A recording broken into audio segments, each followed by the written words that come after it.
Hello, I'm Mr. Lee, I am Miss Hojima. and we're gonna talk about our first year as teachers. It is currently spring break. Woo! And we wanted to reflect a little. You're gonna stay and start the whole time. Yeah, this is showing professionalism. But yeah, reflect on our experiences. So, yeah.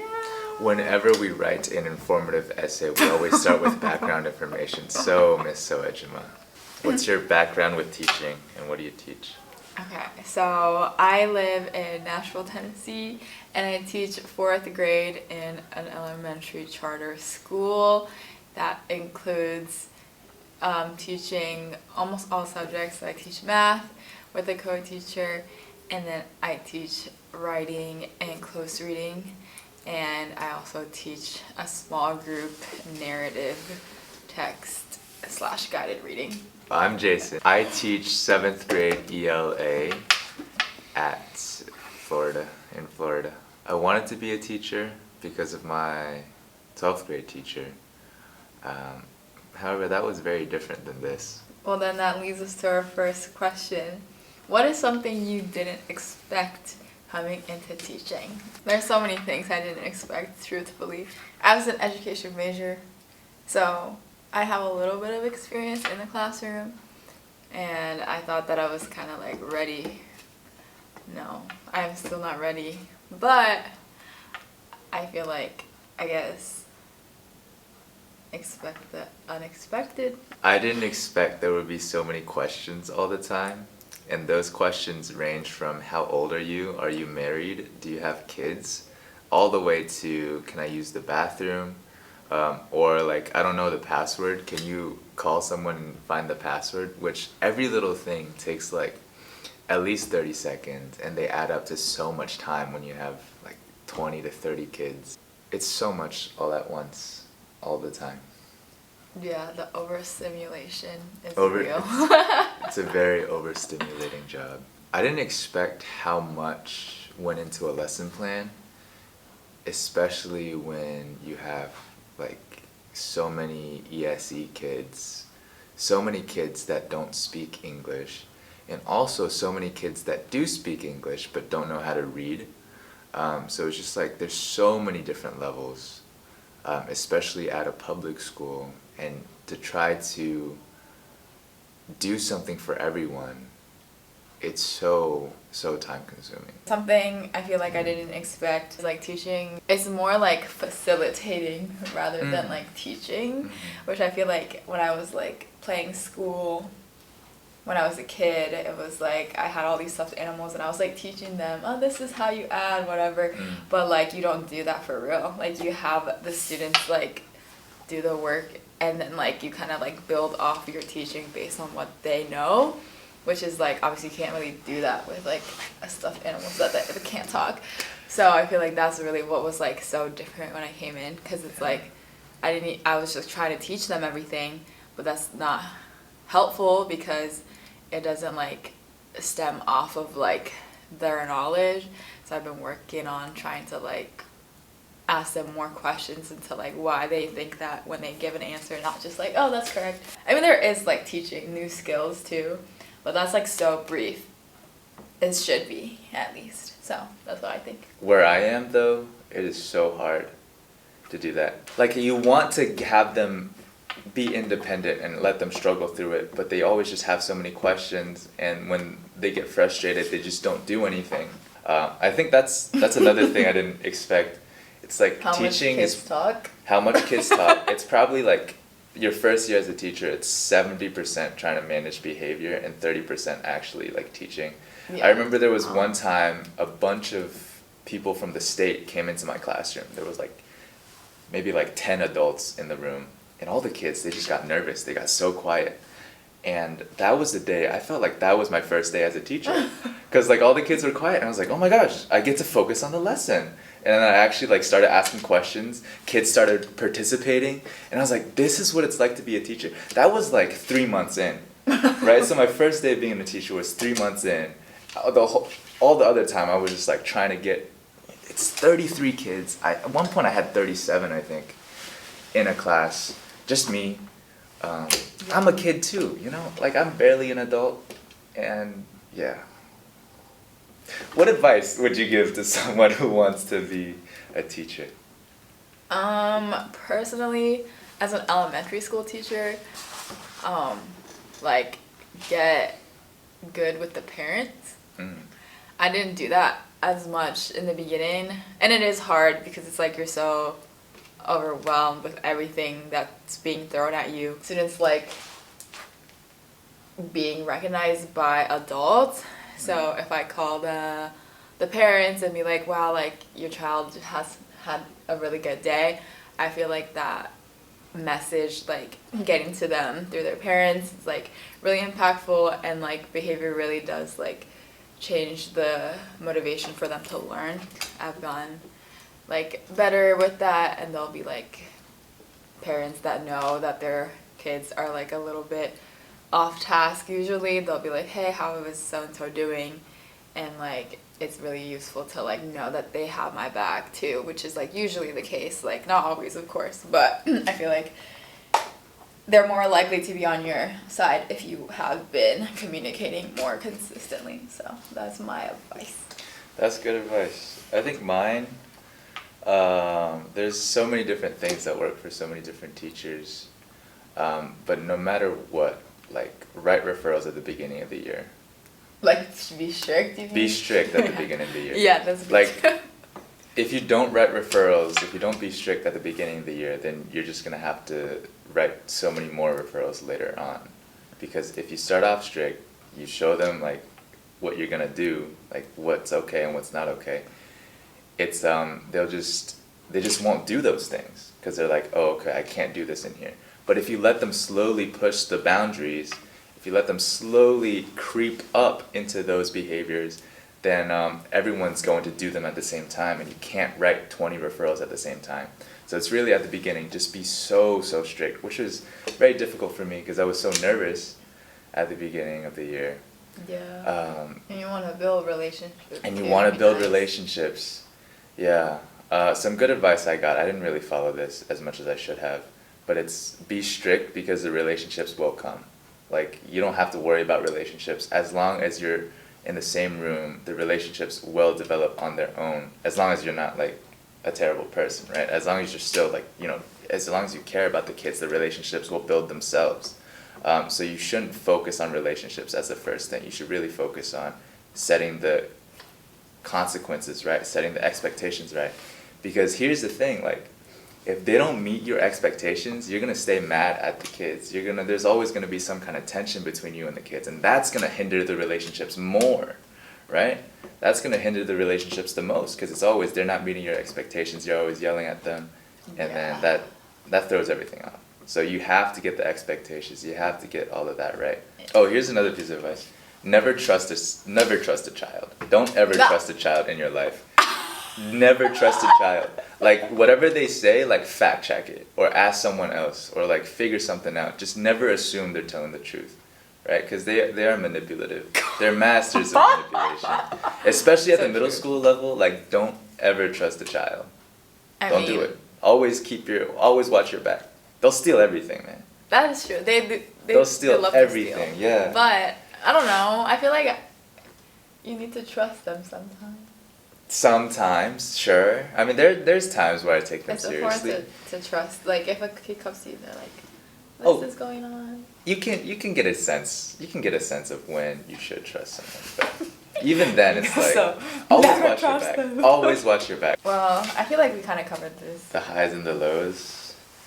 Well, I guess we could talk about the positives. I guess like the small wins that you have, like with specific students, or like just like whole class, like real good days. Like, I mean, my principal was like, even if you have a day where like you have to have like so many people come in and like pull kids out of your class, that's still a good day because you held them to their expectations. But I mean, it's hard for me to see it that way because I'm like, well, a good day for me is like, wow, everyone's doing the right thing, everyone's on task. And sometimes those days happen, And I feel like those are like days when I go home and I'm like, oh my god, they learned something today is a high, because that's really what I wanted to like come in to do, to become a teacher. Is like I want to help these kids learn, but also like, yeah, like the relationships too, that like the letters that I get, it's like, wow, like I love learning in your class, you make learning fun, like those are some highs too. I think so many people get into this job because they want to help people.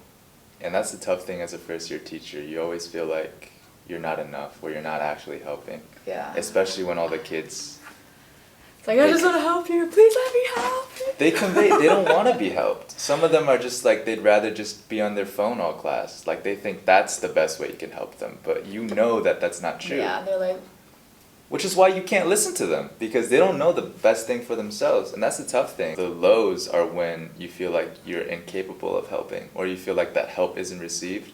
And the highs are when you feel like you actually helped somebody. There was a period of time where I was just so miserable every time I stepped into school. And I just think about like, when's my next break? Or when do I get to leave?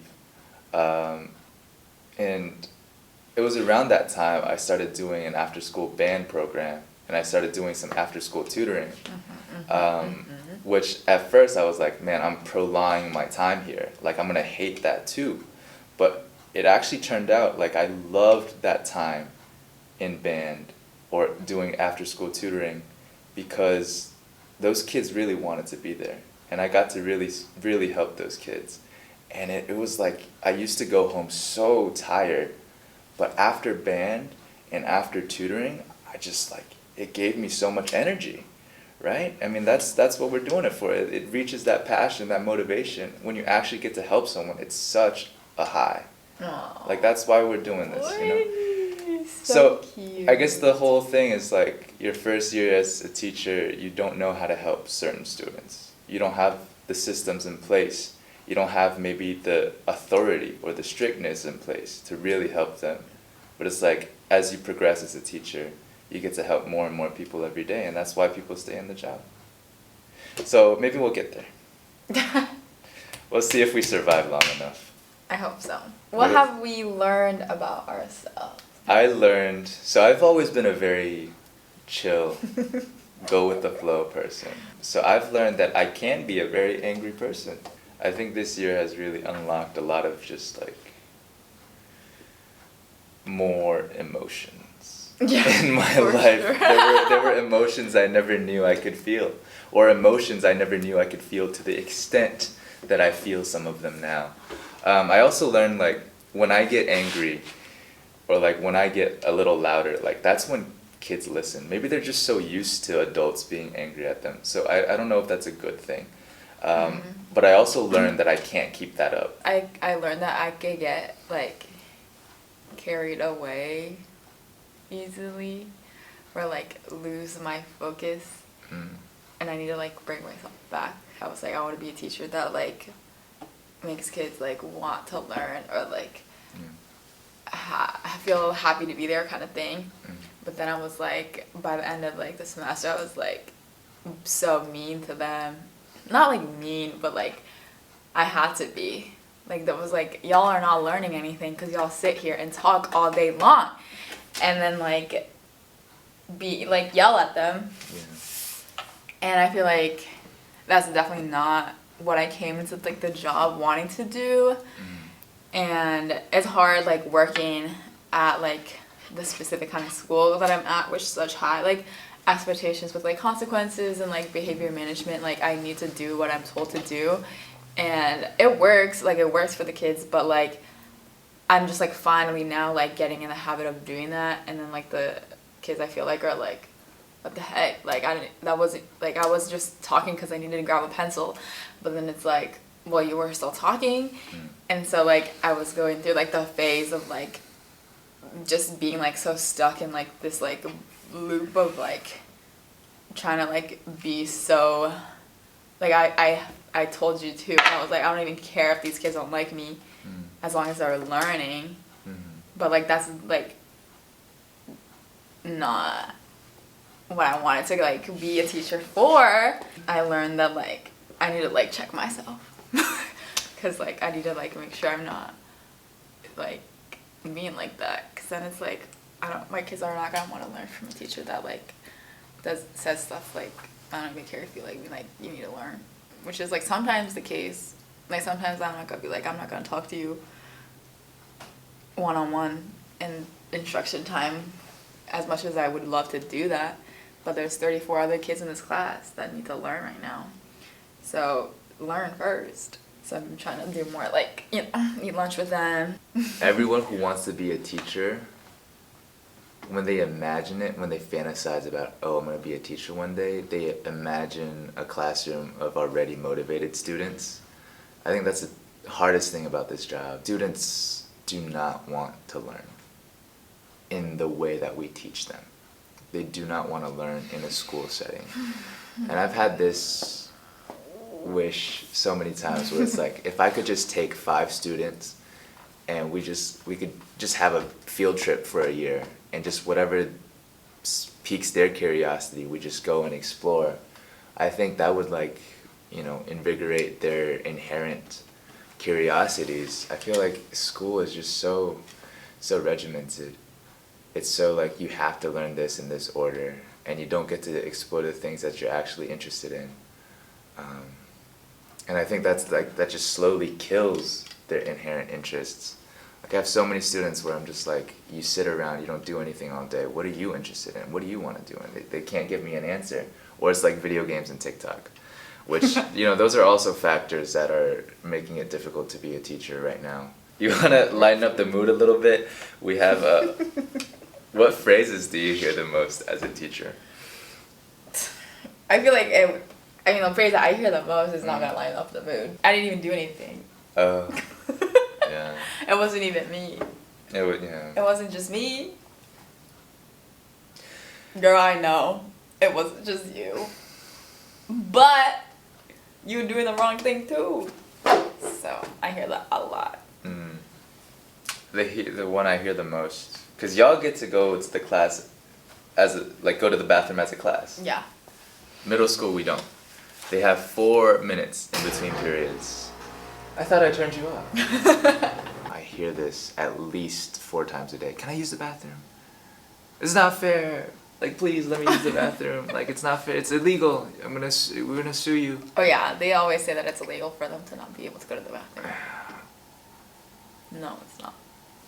It's not. One of my friends like researched it. Oh really? They're like, it's not illegal actually. So, she was like, I love to say like, oh yeah, pull up the law.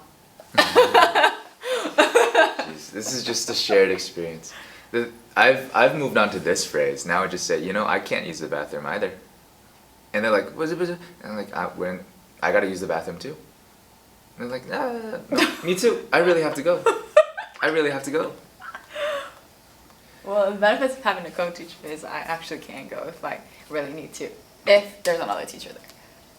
Wow, that's nice. My co-teacher would be like, I'll be right back. I gotta go pee. Yeah. What other phrases you got? Well, this is not a phrase, but my kids ask me for water all the time because, I don't know, they're just always thirsty, dehydrated, and I told them to do like this because this is water in sign language. Mm-hmm. So whenever I walk in the classroom, because my like coach doesn't really give them water, but another advice was like to get a communal water bottle, which is don't let them put their nasty little germs on it, but it's like the football like Gatorade squirty one. And I just feed it to them like little birdies, but little chicks. Yeah. But every time I walk into the classroom, they're like, wow. Every time. So I see that. I don't like. It's nice that they don't have to like raise their hand for it because like it doesn't like take away time. But yeah, they all love to drink their water. What is your favorite part about being a teacher? Favorite part about being a teacher? I guess that's kind of the highest, but I want to finish off like that, Jeez. Oh, this is kind of a negative answer, but honestly, I like the breaks. Yeah. Yeah, it's nice. They're real nice. Yeah, that's good too. No, it's not. No, it might be. Especially this year. I think there's definitely Yeah, we it's had like a the stretch, like we had our wow. first band concert this Monday. And to give some context, it's like our school used to have a band, budget cuts, the band director got fired, so now it's an after school band program. All of the kids, well most of them like have never picked up an instrument before, and to see all of them playing together, it was very lovely. Like they came so far from the beginning of the year. I'm so proud of them. They were all like super nervous, which I'm really Aw. glad to share that, because I think like being nervous before something, whether it's a track meet or a band performance or even your first day of teaching, like it's important to feel that nerve. It means that you care. So And a that's lot of also these your kids, yeah, I guess that's a better answer, huh? favorite- Yeah. Your A lot of these kids, they just need something to care about. yeah. And the ones that don't care about anything, those are the ones that are just the most difficult. Like as long as you find something, even, I'll share this story. This will be real quick. So I have this pen. Oh, I don't have it on me. I have a pen that I've been using I like have a for pen. 9 years. It's a fountain pen, and I like it. It's nice. But my kids have seen me using that fountain pen. I had this one student who like wouldn't do any work, nothing. I'd look at his answers; they were blank. And whenever we were one-on-one, he'd give me some answers. He'd respond in some capacity, but like most of his worksheets were blank. He had a failing grade in my class. And then one day he was like, "Mr. Lee, I really like your pen." And so we worked it out, whereas like if you use this pen, like you need to do your work. And the other day he turned in like such a detailed response. Like he had the whole paper annotated. He crossed out wrong answers. He wrote like his thought process, and I was like, "Wow, like you were capable of all this the whole time?" Like sometimes it's easy, like as simple as just giving them something, like a pen that they can use, or like, just something like that, like something for them to care about. My favorite part about being a teacher is probably just the like little funny moments I have with them.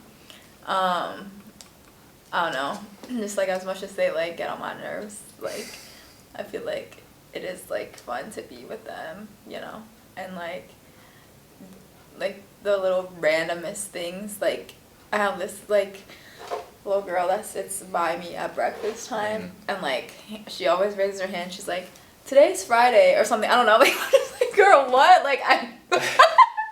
But it's like, I don't know. I'm just like, wow, these kids are so pure. Like they just really want to like tell me something. Like even if it's not even that important, or like even if it is important, like I just like feel like it's so like aw that like they want to tell me about it. You know what I mean? I'm like, today is Friday, girl. But sometimes I'm like, I know, but maybe I should be better at responding. I don't know. It really, it's moments cute. like that really make me wish, like, so many of my kids I would be friends with. Yeah. Like, I would love to hang out with them, just like, even just teach them with, like, just 5 of them. The tough thing is, it gets so overwhelming as a teacher that it's like, you don't have the time to care about someone telling you it's Friday. You don't have the time to, like, my kids are looking at cars. The other day, actually, I had a moment where I was talking with one Spanish-speaking student about cars, because he had stickers of cars on his laptop. And so we had a conversation about that, and that was the most English I've heard him speak. Like, he was trying so hard to talk with me about cars in English. And I was like, if I just had the time to devote to that one student, I know. and just talk about things that they were actually interested in, the things that they actually cared about, like, I would love my job so much, and I'd be able to help them so much. But now it's like, someone mentioned something cool they did over the summer, and you just have to say like, "Thanks for sharing. Let's get back to the lesson." Or like let's be quiet, or like I need everyone at a level 0. That's another good advice though. Like know your students as much as you can. Yeah. I mean like even more than talking to the parents, I guess. It's like you need to learn about them. Yeah. Our class did like a about me sheet in the beginning of the year. Mm-hmm. And I really wish that I like had more time to look through them more, because then it could be like, wow, like you like the color purple, like you're using purple pen today, you're gonna try your best, like even little things like that. It's like, what? Oh my god, she looked at my about me sheet, she knows my favorite color is purple, like I'm gonna try my best. Like I feel like it does work. Like as simple as it seems. Yes. Yes, it So, does. yeah, get to know your children. I feel like that's easy for me to say. I only have 35 all day long. 115 over here. Anything else you'd like to add, Miss Sojima? No, I think I don't know. I mean, it's just like there's so much to talk about, There so really I is. could like talk here for like hours, but Cool. Well, what do you say anything at the end of class? end of class. Yeah, like when your class is over, do you say anything? Or like No. the day? Oh. My co-teacher's just like, time for dismissal, time to call buses, listen up for your name. Wow, what a way to end the day. Yeah, maybe it should be a better. I usually, and I got this from another teacher. Like I'll open my door and I'll say "Have a good day," and that's when all the kids leave. Yeah. Yeah. I if they're like with me, like I'll be like, have a good day. Well, thanks for watching. Have a good day. Have a good day.